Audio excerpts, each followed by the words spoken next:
Shalom, selamat pagi anak-anak yang terkasih. Puji Tuhan, hari ini Tuhan masih memberikan kita nafasnya. Kita masih bisa duduk diam, kita akan bersaat teduh.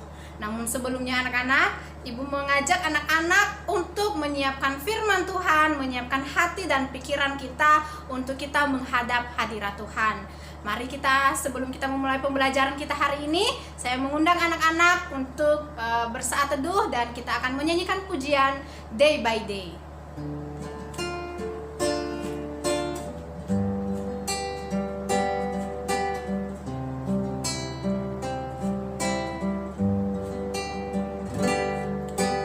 Day by day, I'm learning to love you.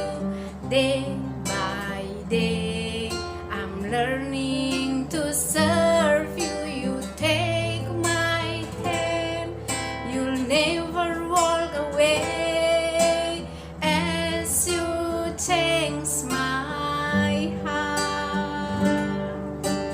Day by day, I'm learning to love you. Day by day, I'm learning to serve you. You take my hand, you'll never walk away as you change my heart. Day by day,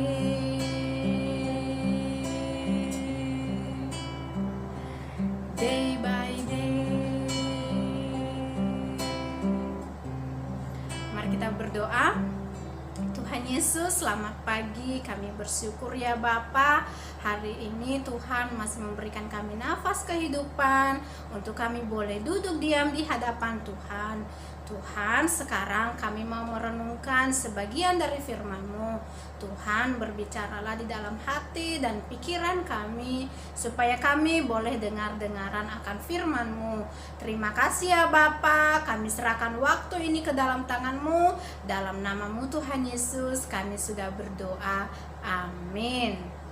Mari kita membuka firman Tuhan yang terambil dari kitab Kejadian pasal 41 ayat yang ke-16. Kitab Kejadian pasal ke-41 ayat yang ke-16. Begini bunyi firman Tuhan. Yusuf menyahut Firaun, "Bukan sekali-kali aku, melainkan Allah juga yang akan memberitakan kesejahteraan kepada tuanku Firaun." Renungan kita pada hari ini yaitu mimpi Firaun. Anak-anak, pada suatu hari ketika Yusuf berada di penjara selama 2 tahun, kemudian seorang raja bernama Firaun, ketika dia sedang tertidur pulas, dia bermimpi sangat aneh sekali. Sang raja bermimpi di mana di tepi sungai Nil keluar 7 ekor lembu yang sangat indah, berbadan gemuk. Dan kemudian muncul juga 7 ekor lembu yang sangat buruk sekali, sangat jelek dan berbadan kurus. Lalu 7 ekor lembu yang sangat kurus ini memakan 7 ekor lembu yang sangat gemuk. Kemudian sang raja pun bingung, dia terbangun dari tidurnya. Hatinya gelisah. Dia bertanya, dia memanggil orang-orang yang sangat berilmu, yang sangat pintar. Dia memanggil orang-orangnya untuk mengartikan mimpi sang raja. Tetapi anak-anak, tidak ada satupun yang dapat mengartikan mimpi sang raja. Kemudian sang raja pun kesal.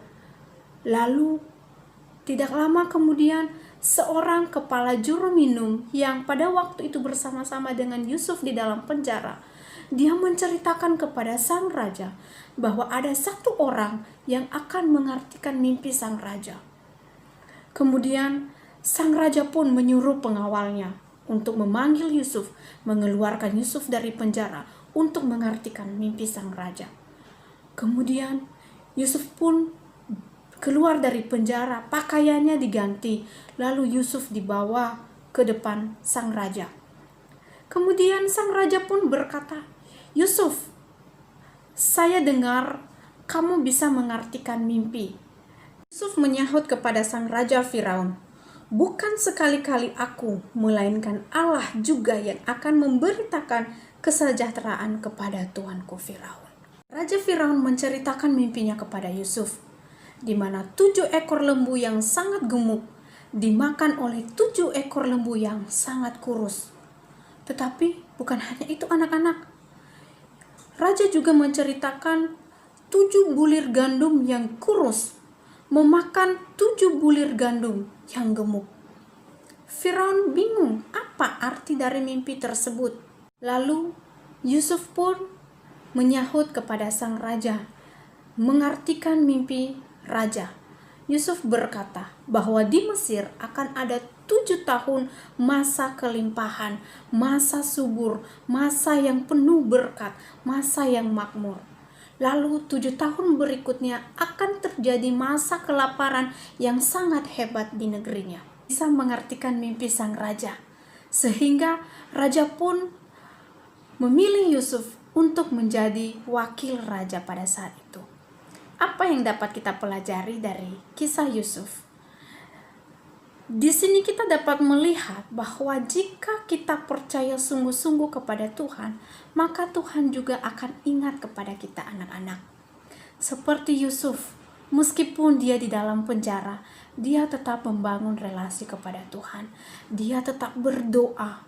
Tuhan tidak melupakan Yusuf, tetapi di masa-masa sulit Yusuf pun Tuhan tetap mengingat Yusuf. Tuhan memilih Yusuf untuk bisa mengartikan mimpi sang raja, sehingga raja pun memilih Yusuf untuk menjadi wakilnya. Sama anak-anak, di saat kita merasa sulit sekalipun di dalam hidup kita, kita harus mengandalkan Tuhan. Kita punya Tuhan, kita punya Allah yang setia untuk menolong dan memberkati kehidupan kita. Mungkin anak-anak mengalami masa-masa sulit, papa mama mengalami masa-masa sulit di rumah karena kondisi yang tidak baik di negeri kita. Tetapi ingat, ketika kita memiliki relasi yang baik di hadapan Tuhan, kita senantiasa mencari Tuhan dan percaya sungguh-sungguh kepada Tuhan, maka Tuhan Allah akan mengingat kita dan akan memberkati kehidupan kita. Amin. Mari kita berdoa. Tuhan, kami bersyukur pada hari ini Tuhan boleh mengingatkan kami melalui cerita Yusuf, bahwa di dalam keadaan tersulitnya pun ketika dia berada di penjara, dia boleh mengandalkan Tuhan, dia boleh tetap percaya kepada Tuhan, dia boleh tetap membangun relasi dengan Tuhan, dan Tuhan selalu mengingatnya. Begitupun dengan kami ya Bapa, dalam keadaan sulit yang kami rasakan sekalipun, kesulitan hidup, kesulitan apapun yang kami rasakan anak-anak, Tuhan Engkau yang memberkati anak-anak yang mungkin mereka sulit untuk belajar, sulit dalam segala hal, Tuhan yang menolong mereka. Ingatkan mereka Tuhan dan berkati kehidupan mereka. Tuhan, kami serahkan aktivitas pembelajaran pada hari ini. Kiranya Tuhan boleh memberkati setiap anak-anak agar mereka boleh belajar dengan baik. Terpujilah nama-Mu ya Bapa. Dalam nama-Mu Tuhan Yesus kami sudah berdoa.